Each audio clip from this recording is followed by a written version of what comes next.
बिस्मिल्लाहिर्रहमानिर्रहीम, अस्सलाम वालेकुम। उम्मीद है कि आप सब लोग खैरियत से होंगे। नूरजहां ड्रामा तो ख़त्म हो गया। It was very well written, well directed and awesome drama, I must say. अब डिफरेंट फोरम्स पे, ख़ासकर वेमेन फोरम्स पे या ख़वातीन के बीच में जो डिस्कशन चल रही है वो ये है कि इस तरह का जो नूरजहां कैरेक्टर है वो रियल लाइफ में नहीं हो सकता। बेसिकली कहने का मतलब ये है कि जो इस तरह की सासें होती हैं उनमें कभी भी चेंज नहीं आ सकता। हमारा प्रॉब्लम ये होता है, हम लोग अपने अंदर चेंज नहीं ला सकते, लेकिन हम लोग चाहते हैं कि दूसरे के अंदर जो है वो फटाफट चेंज आ जाए। ड्रामे में बहुत ही क्लियरली दिखाया गया है कि जो बहुएं थी वो अपने लिए स्टैंड ले सकती थी। उसकी जो चारों बहुएं थी उन्होंने अपने लिए स्टैंड लिया और इवेंचुअली नूरजहां के अंदर भी चेंज आया। एक और चीज़ जो ड्रामे में दिखाई गई है वो है विमेन सपोर्टिंग विमेन। हमारे यहाँ सोसाइटी में अगर हम देखेंगे, हाँ, औरतें दूसरी किसी भी औरत को सपोर्ट नहीं करती। अगर कोई अपने टॉक्सिक रिलेशनशिप से निकलना चाहता है तो वो निकल नहीं पा रहा होता, बिकॉज सोसाइटी में बाकी औरतें उसको ये बता रही होती हैं कि सब्र करो, जो है वो बर्दाश्त करो, तुम थोड़ा सा टॉक्सिक बिहेवियर को बर्दाश्त करो। और एक दफ़ा तो मैंने ये तक पढ़ा एक फोरम पे कि एक जो खातून थी वो दूसरी खातून को ये मशवरा दे रही थी कि तुम ये टॉक्सिक बिहेवियर बर्दाश्त करो और साथ में जो है ना वो थेरेपीज़ लेती रहो। तो ये किस किस्म का बिहेवियर है हमारी सोसाइटी के अंदर। दूसरी तरफ अगर हम देखें तो हमारी सोसाइटी में जो है ना, एज अ नंद, एज भाभी, एज इवन सिस्टर, जो है हम लोग दूसरी औरत को सपोर्ट नहीं कर रहे होते। अगर कोई औरत जो है वो टॉक्सिक रिलेशनशिप से निकलना चाहती है तो हम कहते हैं कि अगर हमने टॉक्सिसिटी बर्दाश्त की है तो दूसरी को भी यही बर्दाश्त करनी चाहिए। नहीं जी, ऐसा ही होता है, आपको इसी तरह से बर्दाश्त करना पड़ता है। देखो फ़लानी भी बर्दाश्त करिए, फ़लानी भी बर्दाश्त करिए, तो तुम्हें भी बर्दाश्त करना पड़ेगा, और इसी तरह से ये है। So basically as a society हमने ये कर लिया है कि जो ख़वातीन टॉक्सिक रिलेशनशिप बर्दाश्त करती हैं उसको उनको हमने एक ऊंचे तख्त पे बिठा दिया, और हम ये कहते हैं कि ये देखो फ़लानी कितनी स्ट्रॉन्ग औरत है, ये अब्यूज़ बर्दाश्त करी है, ये देखो इसके जो है इन लॉस कितने बुरे हैं, बट ये देखो बर्दाश्त करिए, उसी रिलेशनशिप में है। नहीं जी, this is not strength, this is weakness. Either वो औरत इतनी ज़्यादा मजबूर है कि उसको इस रिलेशनशिप में रहना पड़ रहा है, इतने बुरे रिलेशनशिप में रहना पड़ रहा है, या तो फिर वो इमोशनली वीक है, यानी वो छोड़ नहीं पा रही है, वो इतनी ज़्यादा उस चीज़ के साथ अटैच्ड है, उसको आदत हो गई है इतना ज़्यादा टॉक्सिक रिलेशनशिप, टॉक्सिसिटी बर्दाश्त करने की, कि वो उस चीज़ को छोड़ ही नहीं पा रही है। तो ये कहीं से भी स्ट्रेंथ की निशानी नहीं, ये वीकनेस की निशानी है। हमारी सोसाइटी के अंदर मेजॉरिटी जो औरतें हैं वो सुम्बुल वाला कैरेक्टर है। सुम्बुल क्या कर रही थी? She was trying to please her husband, she was trying to please her mother in law, यानी अपनी सास को खुश करने की कोशिश करी है, अपने शौहर को खुश करने की कोशिश करी है, और उसको अपनी इज्जत का कोई भी ख्याल नहीं है। और उसके जवाब में ये हो रहा है कि उसको ना भाभीियों की तरफ से कोई रिस्पेक्ट मिल रही थी, ना हस्बैंड से रिस्पेक्ट मिल रही थी, ना उसको अपनी मदर इन लॉ से रिस्पेक्ट मिल रही थी, क्योंकि वो अपनी रिस्पेक्ट कर पाना नहीं जानती थी। रियल लाइफ में भी सुम्बुल जैसे कैरेक्टर्स बहुत ज़्यादा होते हैं जो कि कोशिश करते रहते हैं कि हम जो है अपने टॉक्सिक हस्बैंड को या टॉक्सिक मदर इन लॉ को जो है वो खुश करने की कोशिश करती चली जाती हैं औरतें, और उनकी कोई रिस्पेक्ट नहीं होती। इवन उनके अपने बच्चे भी उनकी रिस्पेक्ट नहीं करते हैं। एंड तक आते आते उन्होंने सुम्बुल का कैरेक्टर बहुत स्ट्रॉन्ग कर लिया, which is a very positive thing. फिर आ जाता है जी माहा का कैरेक्टर। माहा का कैरेक्टर ना सिर्फ जो है वो फाइनेंशियल इंडिपेंडेंस है उसके कैरेक्टर में, वो बहुत स्ट्रॉन्ग नहीं है फाइनेंशियली, बट वो इंडिपेंडेंट है, और वो इमोशनली बहुत ज़्यादा इंडिपेंडेंट दिखाई है। उसको ये नहीं है कि सफ़ीर छोड़ जाएगा मुझे, या सफ़ीर के साथ मुझे ज़रूर रहना है, मतलब वो क्लिंगी नहीं है, ठीक है ना। तो उसने जो है अपना डिसीजन वो रखना, अपने डिसीजन मेकिंग का उसका पावर है उसके पास, और वो अपना डिसीजन मेक कर सकती है। उसने सफ़ीर को भी बता दिया कि either you have to choose your mother और you have to choose me and your son. अच्छा, मज़े की बात आप देखेंगे कि दोनों सफ़ीर की वाइफ्स हैं, लेकिन दोनों जो हैं वो इतनी ज़्यादा स्ट्रॉन्ग हैं, ठीक है। दोनों एक दूसरे से जेलसी नहीं है उस तरह की, ठीक है।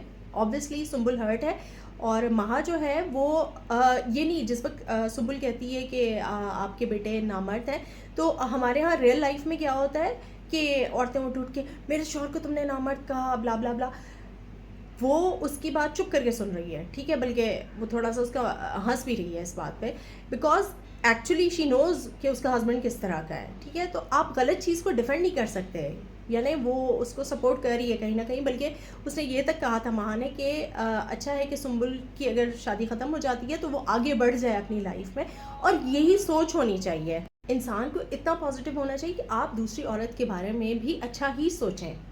सफ़ीना का जो कैरेक्टर है ना वो सबसे ज़्यादा स्ट्रॉन्ग है। वो इस लिहाज से स्ट्रॉन्ग है कि वो बड़ी भाभी है और उसका हस्बैंड कोई बहुत ज़्यादा अच्छा भी नहीं है। लेकिन जो है वो जो एक इमोशनल स्ट्रेंथ है ना वो उस भाभी के पॉजिटिव उससे वाइब से जो है वो सबको मिल रही है। ठीक है, वो इस तरह की भाभी नहीं है कि अगर मैं टॉक्सिक रिलेशनशिप में हूँ तो बाकी सब ने भी टॉक्सिक ही रहना है। उसको उसकी कौन आइडियल थी, उसकी आइडियल जो थी वो नूर बानो थी, जो कि इस ड्रामे का सबसे स्ट्रॉन्ग कैरेक्टर है। सफ़ीना के आप जहाँ कहीं भी डायलॉग्स देखेंगे ना, चाहे आप वो सुंबुल के साथ देखेंगे, जब वो सुंबुल को समझाती है कि तुम्हें इतना परवाह करने की ज़रूरत नहीं है, तुम्हें बस आगे बढ़ने की ज़रूरत है और अल्लाह पे तवक्कल रखना चाहिए, तो एक्चुअली जो है ना वो सफ़ीना वाला वो कैरेक्टर है जो सपोर्ट कर रहा है बाकी कैरेक्टर्स को।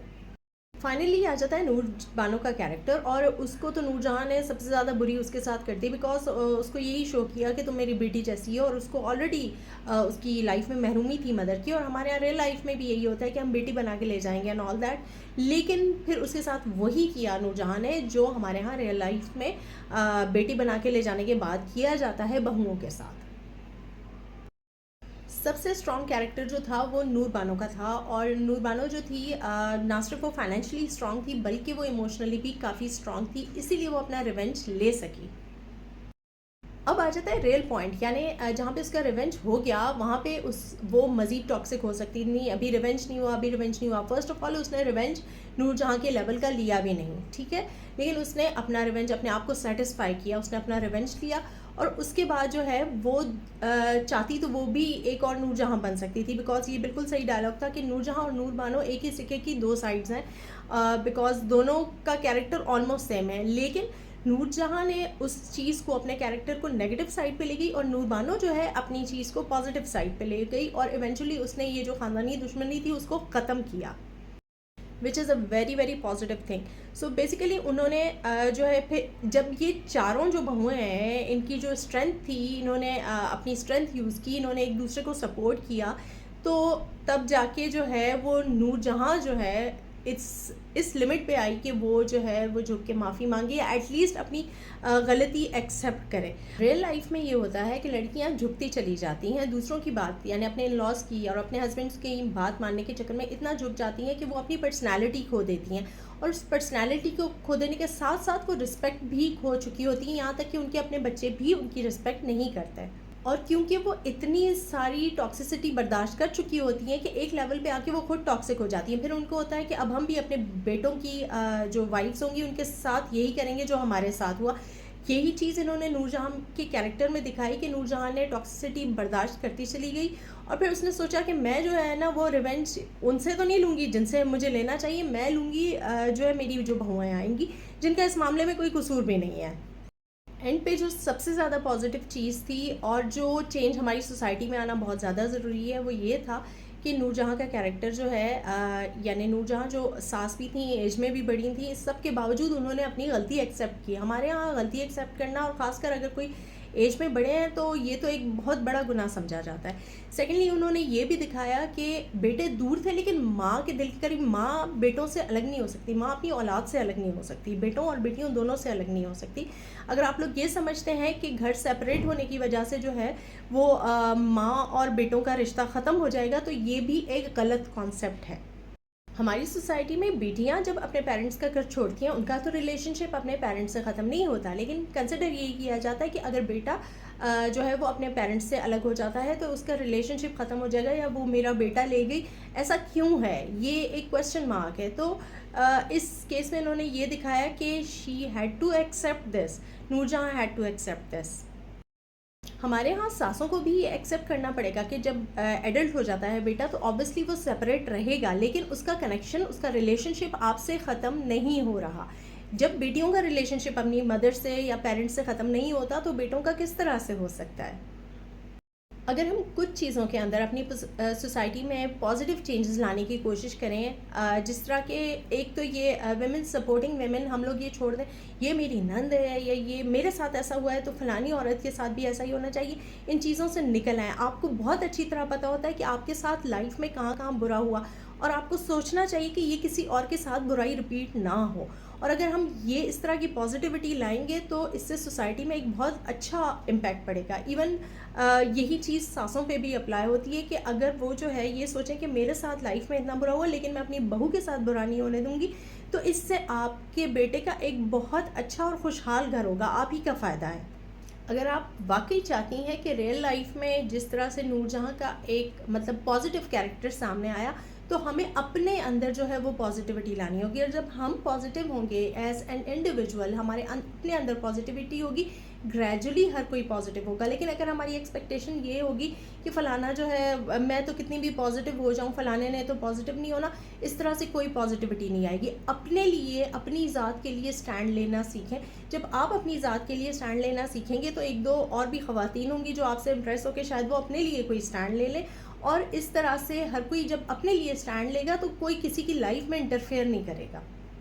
कोशिश करनी है हमें कि इस विशियस सर्कल ऑफ टॉक्सिसिटी को जो है वो तोड़ें। हम अपने अंदर पॉजिटिविटी लाके उस चीज़ को ख़त्म करें कि अगर हमारे साथ बुरा हुआ है तो अब हम दूसरे के साथ बुरा करें और ये इसी तरह से कंटिन्यू रहे। तो इसको तोड़ने के लिए हमें अपनी ज़ात के अंदर जो जहर है, जो टॉक्सिसिटी है, उसको ख़त्म करना होगा। और हमें, अगर हम अपनी लाइफ जिएंगे तो हमें कभी भी दूसरे की पॉजिटिव लाइफ जो है, अगर हम अपनी लाइफ में खुश हैं तो हमें कभी भी ये मैटर नहीं करेगा कि दूसरा किस वजह से खुश है। Thank you so much for watching. इंशाल्लाह ताला नेक्स्ट टाइम किसी और वीडियो के साथ मिलते हैं, किसी और रिव्यू के साथ, किसी और ड्रामे के साथ या किसी और टॉपिक के साथ। Thank you so much. अल्लाह हाफिज़।